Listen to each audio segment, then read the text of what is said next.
Let's just start off here with the secret sauce to TJ Maxx. It seems like when the economy is doing well, the stock does well. When the economy is doing bad, the stock also does well. What's going on? Consumers love value, right? You like stretching your dollar and you like paying less for something that you believe, the quality is worth more. So that's the secret sauce here. The other piece of it is that off price is the model itself. It allows these retailers to actually know what people want. So whereas most retailers are buying and guessing 6 to 9 months out, they're placing bets sort of 3 months out, and then they're filling in the next 3 months with known winners. So it's a tremendously strong model, and the supply chain is actually allowing them to have that strength. There's been a lot of discussion, particularly about kind of the lack of an online presence, or at least not to the extent that you see from other retailers. That's that whole omni-channel experience that other retailers like to boast as well here. This is kind of one of those places, whether you're going to Home Goods or TJX or Marshalls or whatever, where you kind of have to show up, look around, rummage around.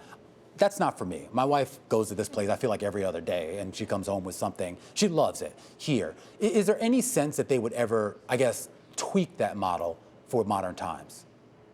So with off price, now remember, so they have about 2% of their sales, very, very, very small, right? Compared to 30, 40, 50% of the traditional kind of brick and mortar omni retailer sales.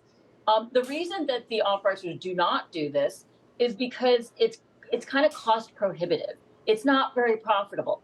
For the typical retailer, while they get hit on the product margin, right, because they have extra shipping, it's really accretive to their overall EBIT margin. That's not the case with off price. So number one, you want that footfall. You want your wife going in for the treasure hunt, so to speak. They buy things very broad and very shallow. So there's no depth behind it. So if it's stocked out online, there might have been a few of them, per store. So those are a couple of the reasons why it doesn't make sense. And you want people in those stores seeing things that they didn't come in for, right? That impulse buying, and then leaving with handfuls, right, of product.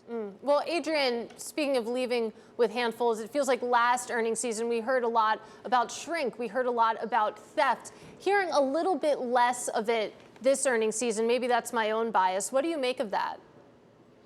I love I love the characterization of that. So what's happening is shrink is not good. It's not a good guy. It's not a bad guy. So with retailers, what they do typically, they do a physical count of inventory either twice a year or once a year. TJ does it once a year at the end of the year. That's how they found out they had so much shrink and loss and theft last year. So what's happening now is you're not going to find out whether you're right or wrong. You're clearly monitoring things better. You're tethering your leather goods, right? And you're kind of locking up some of the jewelry and the perfumes, et cetera. But you won't really know until the end of the year. What I will say is generally shrink across the kind of the retail universe, whoever had it, it's not getting better, but it's certainly not getting worse. And they are monitoring it. And they've hired kind of store payroll hours to watch the sectors that are kind of more susceptible to that shrink and theft.